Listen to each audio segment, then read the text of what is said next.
اللہ الرحمن الرحیم۔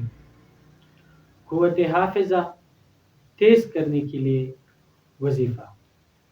جو حضرات کن ذہن ہیں یا محنت تو کرتے ہیں، ایک چیز یاد کر لیتے ہیں، لیکن چند ہی لمحوں کے بعد یا چند عرصہ گزرنے کے بعد وہ ساری چیزیں بھول جاتے ہیں، تو اس کے لیے ایک مجرب وظیفہ ہے کہ ہر نماز کے بعد سر پر ہاتھ رکھ کر 11 مرتبہ یا قویو اس کا ورد کیا کرے۔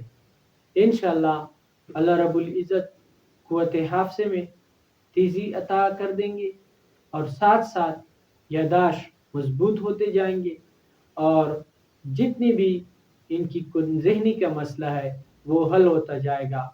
تو ہمیں بھی چاہیے، یا جتنی بھی حضرات ہیں اور ان کو اپنے حافظی کی شکایت ہے، اس پر عمل کر لے، انشاءاللہ کامیابی مل جائے گی۔